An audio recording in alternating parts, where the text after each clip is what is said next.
Once upon a time, there was a deity of vegetation known as Addis.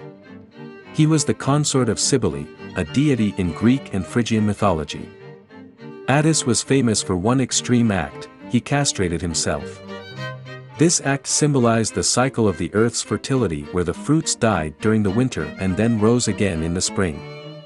The priests of Addis, known as Gali, also followed this extreme act and were eunuchs. Addis' transformation was described in Ovid's Metamorphoses, where he transformed himself into a pine tree. This transformation only added to his importance as a vegetation deity. The story of Addis emphasized the significance of the cycle of nature and the birth and death of vegetation. People believed that by following the example set by Addis, they could be closer to nature and understand the mysteries of the earth better. As a result, Addis became very popular among many people, and they built shrines dedicated to him.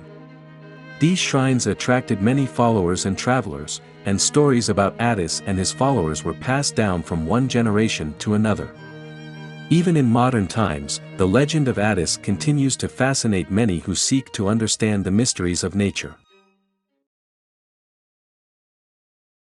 In the small town of Oakwood, a group of scholars had gathered for a conference on ancient Aegean cultures.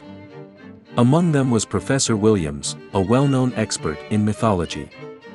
During his presentation, he made a puzzling statement about the god Attis. According to him, Attis was once known as the sun god, who was slain by the boar's tusk of winter. However, another scholar, Dr. Richards, noticed a mistake in Professor Williams' presentation. He pointed out that the legend of the sun god was actually about the god Addis, not Attis. This misconception had been made by 19th-century scholars who confused the two similar-sounding names.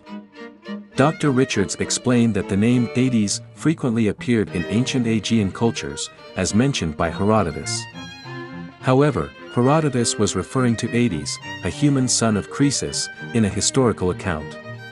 The scholars were surprised by this revelation. They realized that the error had been perpetuated for over a century and was still present in modern sources. They discussed how such mistakes could be avoided in the future and the importance of double-checking sources. Despite the error, the scholars found the story of Addis the sun god intriguing. They speculated on how the legend might have evolved and why a boar's tusk was used to symbolize winter. The conference ended with a lively discussion on the connection between mythology and history and the importance of accuracy in research.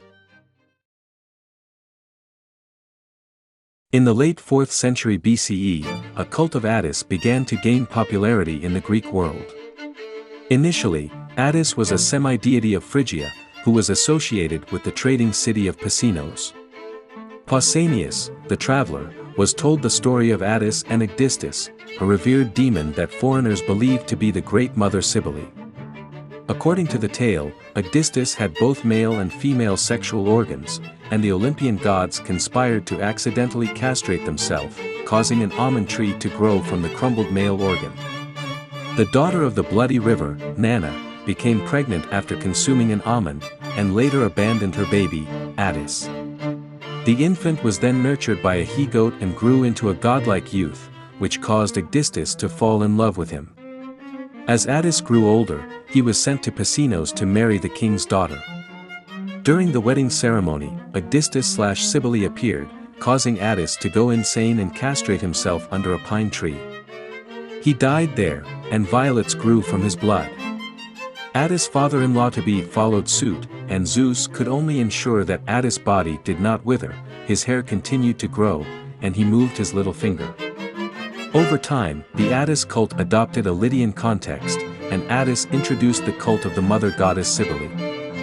The Gauls inhabiting Pausanias abstained from pork, and the eunuch followers of Cybele in Rome were known as Galli. Ultimately, the story of Addis and Addis became an integral part of the mythology of the great mother goddess Cybele. Emperor Julian stood in front of his court, ready to deliver his latest hymn. He had always been fascinated by the stories of the ancient gods and goddesses, and today he was going to delve into the Neoplatonic analysis of Addis, the god of vegetation and fertility.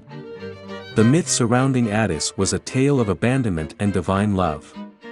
After being left on the banks of a stream, he grew up into a tall and handsome man, loved by the mother of the gods herself.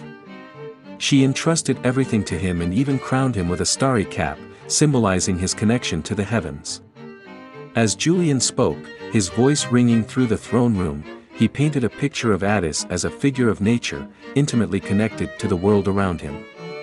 In another myth, he was even referred to as nature itself, embodying the cycles of growth and decay that govern the natural world. The courtiers listened raptly, caught up in the emperor's words and the power of his imagery. For a moment it was as though they too could see Addis standing tall and proud, surrounded by the lush greenery of spring. As Julian wrapped up his hymn, the room was filled with a sense of wonder and reverence. It was clear that the emperor's passion for the ancient gods and his deep knowledge of their mythology had created something truly magical. And for a brief moment, they all felt a connection to the world of the gods and the natural world they governed.